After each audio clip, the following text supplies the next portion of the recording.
Welcome, wanderers, to a quiet hour spent pondering the most intimate and unsettling of human conditions, self-awareness. We often speak of self-awareness as a virtue, a path to wisdom, a tool for growth. Know thyself, the ancient maxim urges. But what if this knowing, this relentless turning inward, is not a blessing, but a subtle, pervasive curse? What if the very act of intensely observing your own consciousness leads not to clarity, but to fragmentation, to a terrible, beautiful paradox where to truly see yourself is to simultaneously unravel? Tonight, we delve into the profound and often melancholic thought of the Portuguese poet Fernando Pessoa, a man who lived 1,000 lives within his own mind. For Pessoa, self-awareness was not merely a psychological state, was an existential condition, a constant flickering flame that illuminated not a thing's solid self, but a multitude of selves, each observing, each judging, each suffering from the knowledge of its own artificial L. Imagine, if you will, a calm lake, its surface reflecting the sky perfectly. This is the innocent mind, simply being. Now imagine dropping a stone into that lake. The ripples spread, distorting the reflection, making it impossible to see the clear sky. That stone is the awakening of intense self-awareness. Once dropped, the ripples never truly disappear. You are forever seeing yourself through the ripples, never quite able to grasp the original undisturbed image. This, for Pessoa, was the terrible paradox. We are born, most of us, into a state of relative unconsciousness. We react, we feel, we decide, we are. Like animals, perhaps, or young children, our primary mode of existence is direct engagement with the world. A simple hunger is just hunger. A moment of joy is just joy. There is a seamless connection between stimulus and response, between experience and being. This is a kind of innocent, unburdened existence. But then something shifts, perhaps at a moment of profound introspection, a sudden jarring question. Why do I feel this way? Who am I, really? Is this me, or merely a role I'm playing? This awakening is the first ripple. You become aware not just of the experience, but of yourself experiencing. You are no longer merely sad, you are aware that you are sad, and aware of yourself being aware of the sadness. This is the genesis of the paradox. Pessoa, through his vast array of heteronyms, distinct literary personalities with their own biographies, writing styles, and philosophies, lived the paradox more intensely than perhaps any other writer. He didn't write a different people, he was them, profoundly and intimately, to the fate where the concept of a unified Fernando Pessoa became almost a theoretical construct, an empty chair at the table of his own mind. He wrote, I put much of I each of my heteronyms as I have into myself, and until I put more of I into my heteronyms than I have into my. Consider the implications of such a statement. If you are more yourself in a fictional construct than in your supposed real self, what does that say about the nature of reality and about the very concept of you? The first layer of this paradox is the alienation from authenticity. The moment you become intensely self-aware, you start to observe your own emotions, your own actions, your own thoughts, as if from a slight distance. You are not just angry, you are observing yourself being angry. And in that observation, a subtle, almost imperceptible shift occurs. The anger is no longer pure. It becomes an object of your gaze, something you analyze, critique, or even perform. Are you truly feeling it, or are you performing the feeling for your inner observer? Think of a moment when you felt a strong emotion, perhaps joy or sadness.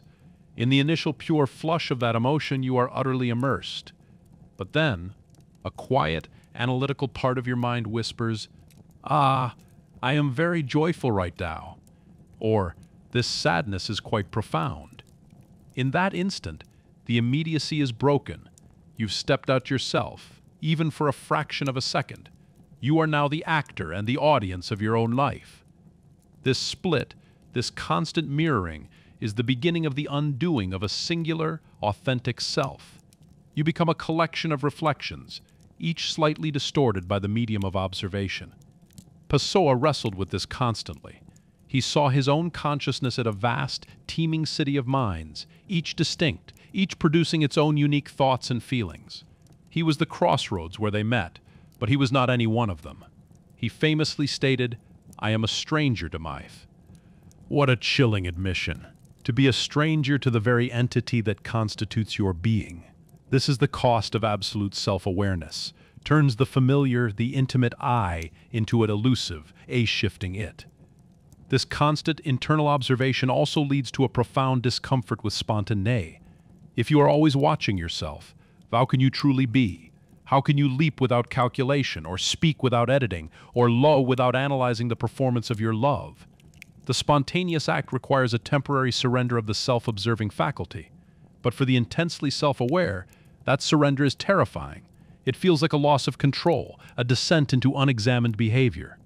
So, you hesitate, you reflect, you weigh. And in that process, the moment, the raw, unpolished truth of the instant slips away. You become a connoisseur of your own reactions, rather than a participant in them. This creates a sense of performance. If you are always observing yourself, you inevitably begin to perform for that observer. You construct narratives about who you are, what you feel, why you do things.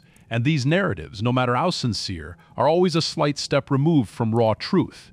You become your own most demanding critic, your own most elaborate actor.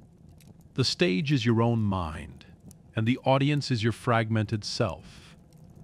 And the terror is that you will never quite tell if the performance is real, or if the real has been so thoroughly absorbed into the performance that the distinction has vanished entirely. Pessoa's heteronyms were, in a way, a radical acceptance of this performance. Instead of fighting it, he embraced it, giving each aspect of his consciousness a name, a voice, a history. He didn't try to unify them into a Fernando, he let them thrive in their plurality. But even this act of radical acceptance carries a profound melancholy, a quiet acknowledgement that the unified self, the I that others might perceive, is ultimately a convenient fiction, a necessary simplification for interaction with a world that demands coherence. The terrible paradox, then, is that the pursuit of ultimate self-knowledge leads not to a firm fountain, but to a vast, shimmering kaleidoscope of possibilities, each reflecting a truth, yet none encompassing the whole. You seek the solid ground of who you are, but find instead a shifting sand of who you could be, who you might be, and who you are at this very moment, under this very light, for this particular internal audience. And in that vastness, the singular you becomes terribly, beautifully lost. This is the curse of the mirror, reflecting endlessly, show you everything except what is truly behind it. We continue our introspection, stepping deeper into the quiet, echoing chambers of the self. The terrible paradox of self-awareness, explored by Pessoa, extends beyond the fragmentation of personal identity and into the realm of our deepest human connections. If the self is perpetually observing itself, constantly reflecting and analyzing, what then happens to intimacy, to the profound and unfiltered connection we seek with others? The second layer of this paradox is the loneliness of the observer. If you are always operating with the internal audience, a part of you perpetually detached and analyzing, how can you truly be present with another human being? How can you surrender entirely to the moment of connection, the vulnerability of sharing, when a part of your mind is meticulously documenting and critiquing your own performance of intimacy? Think of a conversation with a loved one, a moment of deep sharing. In a truly present state, you are immersed, you listen, you respond, your emotions are direct. But for the intensely self-aware, there's always a subtle filter. Am I listening well enough? Am I saying the right thing? Do they truly understand this version of me or another? This inner dialogue, this constant self-monitoring, creates a thin, almost imperceptible veil between you and the other person. You are there, yes, but a part of you is always elsewhere, observing your own being there. Pessoa found solace in his writing, in the construction of his heteronyms, precisely because these fictional selves allowed him to explore the full spectrum of human experience without the burden of being a seed, coherent person in the eyes of the world. He wrote, "I've created several personalities within myself. I live and I write, each one being different, yet all of them being me." This was his way of managing the loneliness, of finding company within the vastness of his own fragmented consciousness. He was, in a sense, never truly alone, because he was always surrounded by himself in all his myriad forms. But what a solitary form of companionship that is. This leads to a profound alienation in relationship. The desire for connection is fundamental to human nature. We yearn to be seen, to be understood, to be loved for who we truly are. But if who we truly are is a constantly shifting, internally observed construct, how could anyone truly grasp it? The other person attempts to connect with one of your reflections, while you are aware of the many eds, and of the fundamental impossibility of being fully apprehended. You might present oneself to your family, another to your friends, another to your colleagues, and yet another to your lover. This is common, to a degree, for everyone. But for the intensely self-aware, the distinction between these selves becomes acutely felt, almost painfully clear. You are aware that each interaction is a performance tailored for a specific audience, and in that awareness, the pure, unadulterated you becomes even more elusive. You become a master of adaptation, but at the cost of authentic, unmediated presence. Pessoa's work often expresses this profound sense of internal distance, even in moments of beauty or intimacy. He could describe love with aching precision, but it was often a love observed, a love analyzed, a love lived through a lens of intellectual detachment. The raw, unthinking surrender required for absolute intimacy became a challenge when every thought, every emotion, every gesture was immediately subjected to the internal censor, the inner critic, the present observer. The self-aware individual becomes acutely sensitive to the gaps in communication. You are aware not just of what you say, but of what you intend to say, of how it might be interpreted, and of how your own interpretation of the other person's reaction might be flawed. This constant cognitive load, this recursive loop of observation, creates a perpetual sense of disconnect. You are always navigating multiple layers of meaning, both yours and theirs, and the simple act of direct understanding becomes a complex intellectual exercise. This can result in a quiet, almost beautiful melancholy. The intensely self-aware person often carries a deep sadness, not necessarily born of tragedy, but of the inherent separation that comes from knowing too much, from seeing too clear, from being perpetually aware of the illusion of self and the fragility of connection. It is the melancholy of knowing that true, unmediated experience is often just out of reach, obscured by the very consciousness that seeks to grasp it. Pessoa's poetry is saturated with this feeling.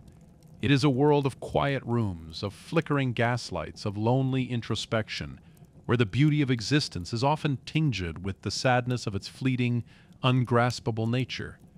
He saw beauty in the fragmentation, a richness in the multiplicity of selves, but always underscored by the profound existential loneliness of the one who observes all of it. The paradox in this context is that the very faculty that allows us to understand, to empathize, to connect our consciousness is simultaneously the very thing that subtly, inexorably creates a distance, an internal separation that makes full, unmediated connection tantalizingly impossible. You are a universe unto yourself, vast and complex, but in that vastness, you are also terribly, beautifully alone, a solitary observer of your own magnificent, fragmented existence, reaching out to others from behind a veil of your own making.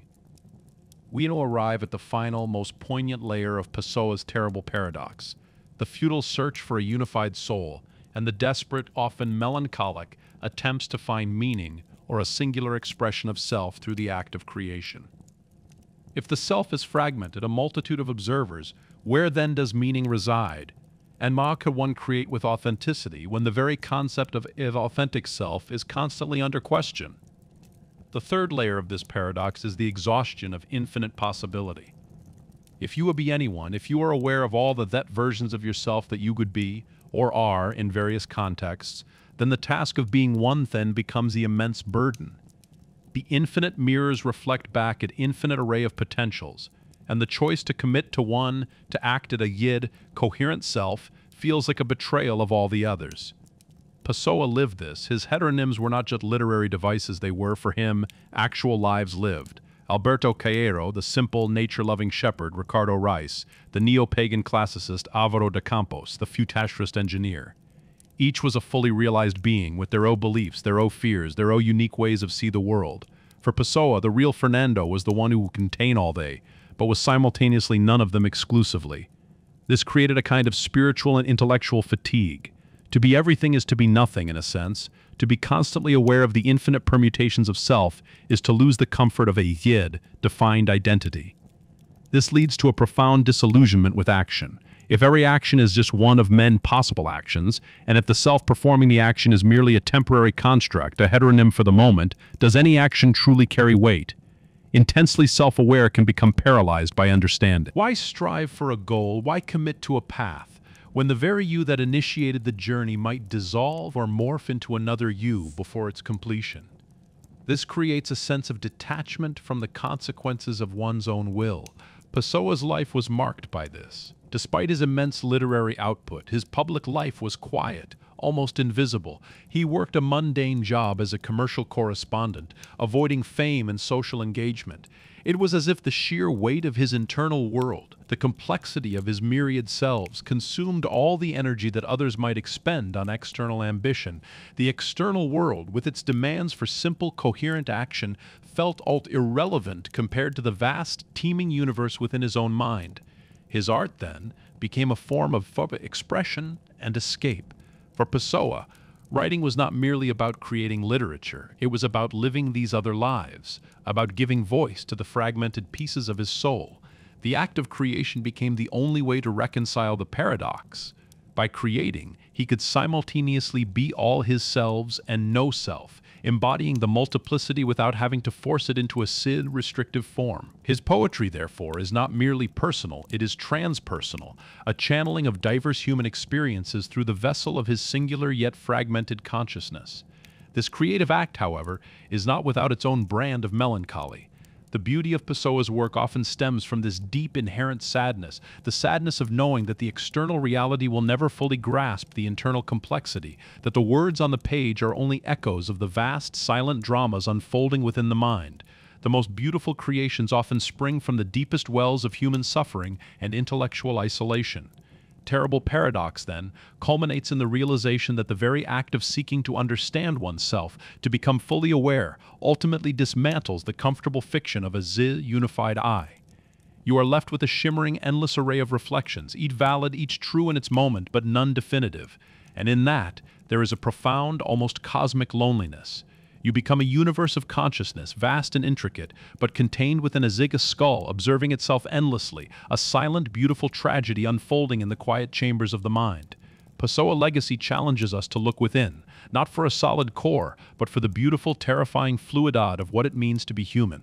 It asks us to accept that the self is not a destination, but a journey across a vast inner ocean, perpetually changing, perpetually reflecting, and perpetually aware of its own magnificent, terrifying, and ultimately ungrasped nature. As we end this journey in the depths of self-awareness, let the quiet truth of Pessoa's paradox settle. We may never fully grasp the unified self we seek, but in the search, in the observation, in the very act of questioning, we uncover a universe more vast and more beautiful than any definition could contain. The mirror may fragment us, but it also reveals the infinite. Rest now, wanderers. Good night.